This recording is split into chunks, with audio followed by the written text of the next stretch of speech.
Ukraine के Kyiv से हमारे सहयोगी उमा शंकर सिंह भी हमारे साथ जुड़ गए हैं। उमा, ये जंग आसानी से खत्म होती नहीं दिख रही है, दोनों देशों के बीच हालात बद से बदतर होते जा रहे हैं।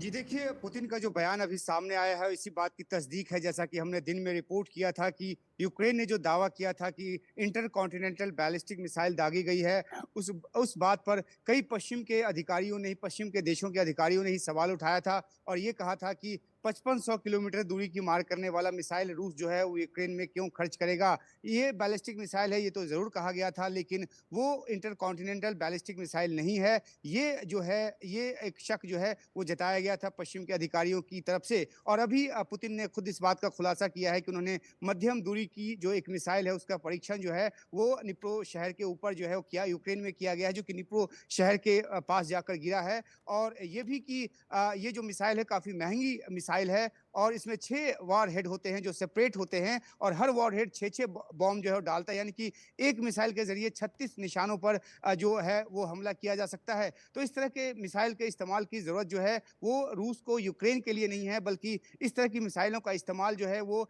दूर के देशों के लिए, यानी कि यूक्रेन से आगे बढ़कर अगर पोलैंड की बात करें, अगर उससे भी आगे जाएँ, जो नेटो सदस्य देश है जिनके खिलाफ अगर रूस हमला करता है या फिर अमेरिका को उसकी जद में लेने की कोशिश करेगा। एक और अहम बात यह है कि जो उन्होंने अभी चेतावनी या धमकी जो दी है कि हम आगे बढ़कर भी हमला करेंगे, तो ये इसी बात का दोहराव है। जैसा कि उन्होंने पहले कहा कि अगर जो न्यूक्लियर स्टेट जो है वो नॉन न्यूक्लियर स्टेट यानी कि यूक्रेन का साथ देगा, तो उसके बाद ये माना जाएगा कि नेटो जो है वो रूस के साथ युद्ध पर है और रूस जो है उसी हिसाब से अपने कदम बढ़ाएगा। तो सीधी सी बात है कि जो बाइडेन ने जिस तरीके से लंबी दूरी की मिसाइल के जरिए खासतौर पे कुर्स्क के इलाके में यूक्रेन को इस बात की इजाजत दी कि वो हमले करे, उसने एक हमला किया भी, 6 मिसाइल दागे। और हालांकि आधिकारिक तौर पे यूक्रेन की तरफ से इस बात की पुष्टि नहीं की गई कि उसने लंबी दूरी की अमेरिकी निर्मित मिसाइल दागा है। ये जरूर कहा ज़ेलेंस्की ने कि उनके पास खुद का इस तरह का कैपेबिलिटी है यूक्रेन के पास कि वो अपने ड्रोन से और दूसरे अपने स्वनिर्मित मिसाइलों के जरिए हमला कर सकता है। तो इस बात की तस्दीक नहीं की गई, लेकिन रूस की तरफ से कहा गया कि लंबी दूरी की मिसाइल जो है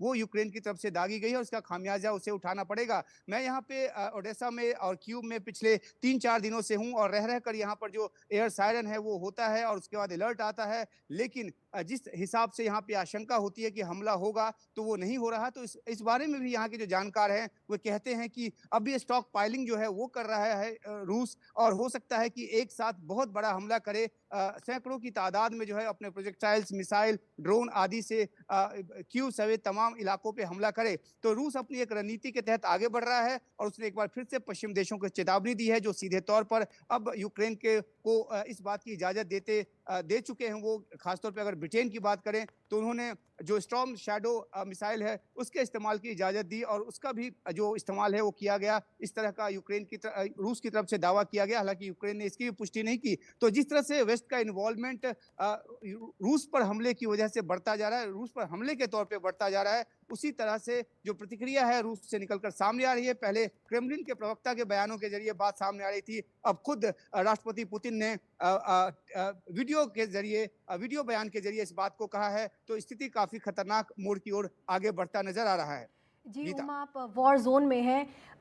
रूस ने यूक्रेन का साथ देने वाले पश्चिमी देशों को भी चेतावनी दे दी है। आज की बात करें तो किस तरह के हालात वहां पर यूक्रेन में बने हुए थे?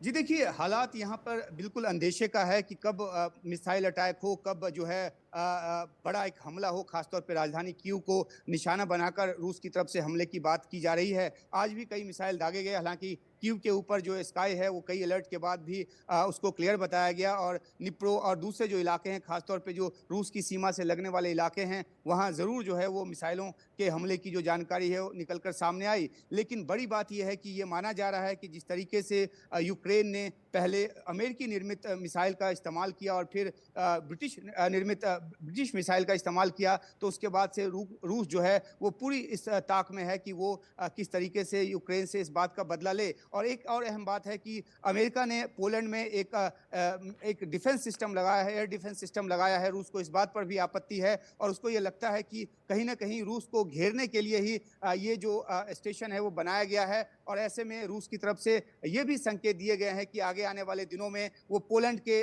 उस क्षेत्र पर भी या उस ठिकाने पर भी हमला कर सकता है जहां से अमेरिका जो है वो अपने सैन्य ठिकाने के तौर पे या अपने एयर डिफेंस सिस्टम के तौर पे जो उसने अपना एक ठिकाना बनाया है। तो आगे आने वाले समय में युद्ध का जो दायरा है वो विस्तार होता नजर आ रहा है, बढ़ता नजर आ रहा है, क्योंकि खासतौर पे जो बाइडेन के इस इजाजत के बाद कि वो लंबी दूरी का मिसाइल इस्तेमाल करे यूक्रेन, और ये यूक्रेन को इस बात की इजाजत भी इसलिए दी गई क्योंकि कुर्स्क के क्षेत्र में जहां पर 50,000 के आसपास रूस के सैनिक हैं, जिसमें 10,000 जो हैं वो नॉर्थ कोरिया के सैनिक बताए गए हैं, जो कि अमेरिका को नागवार गुजरा। और आगे आने वाले समय में अगर कोई पीस टॉक्स होता है तो बार्गेन के तौर पे कुर्स्क के इलाके को लेकर ही यूक्रेन जो है वो चाहेगा कि जो 4 नए क्षेत्रों को अनेक्स कर लिया है रूस ने, उससे वापस हासिल करने के लिए कुर्स्क को लेकर बार्गेन करेगा। और इसलिए अमेरिका की जो मौजूदा राष्ट्रपति हैं, जो कि 2 महीने के बाद ऑफिस से जाने वाले हैं, उन्होंने जाते जाते भी यूक्रेन को इस बात की इजाजत दे दी। तो बहुत ही कॉम्प्लेक्स एक सिचुएशन है यहाँ पर। और इस बीच अगर यहाँ की बात करें तो बर्फबारी आज शुरू हो गई है और ठंड का आलम जो है बढ़ गया है। लोगों के पास ऊर्जा की कमी है, 65% जो ऊर्जा के संयंत्र है यहाँ पर काम नहीं कर रहे।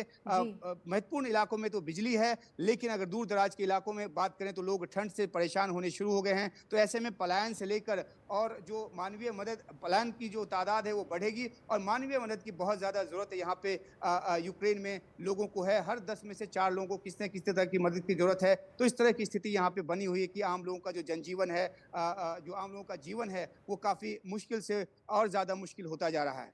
जी उमाइस, पूरी जानकारी के लिए बहुत बहुत शुक्रिया। और लगातार यूक्रेन के लिए जो है मुश्किलें जो हैं वो लगातार बढ़ती जा रही हैं।